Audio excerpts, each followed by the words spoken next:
economista da Globo Lixo, detona o desgoverno, desmente o Tachad e deixa seus colegas jornalistas totalmente sem jeito, tudo isso ao vivo. O comentarista econômico da Globo Lixo, Daniel Souza, foi chamado para comentar sobre o IOF, só que eles não esperavam que ele iria detonar o desgoverno e desmentir o Tachad, além de dar uma aula de economia.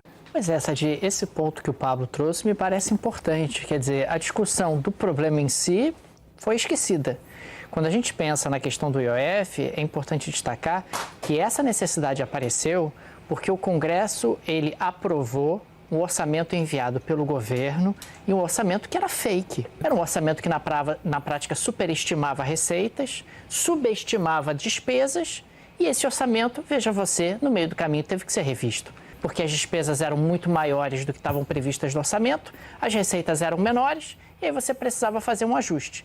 Aí, na hora de fazer o ajuste, o governo não tem apoio no Congresso, faz uso de um imposto que não precisaria passar no Congresso, que é justamente o IOF, aumenta a alíquota do IOF, adota uma medida ruim, porque o IOF é um imposto regulatório, não é um imposto arrecadatório, desorganiza o ambiente econômico. O governo vem com um discurso de que não, estamos tributando os mais ricos, isso não é verdade. IOF impacta no crédito do cartão de crédito de quem fica endividado, impacta no pequeno empresário que precisa de dinheiro para o seu capital de giro. Não é verdade que você está tributando os mais ricos e que, consequentemente, essa é uma medida que tem apenas esse objetivo. É uma gambiarra para tentar resolver um problema do ano de 2025, para tentar cumprir uma meta fiscal que o próprio governo estabeleceu e que não consegue cumprir.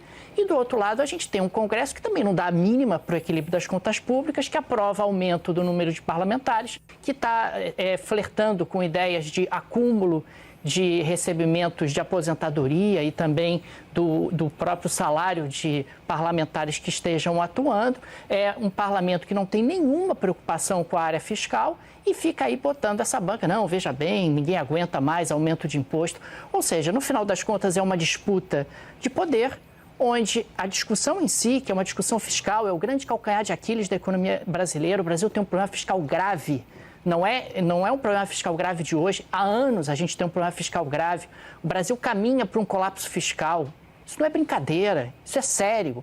E o Brasil não debate isso. Não debate medidas estruturantes, não debate o crescimento das despesas obrigatórias que está asfixiando a capacidade do governo de fazer políticas públicas.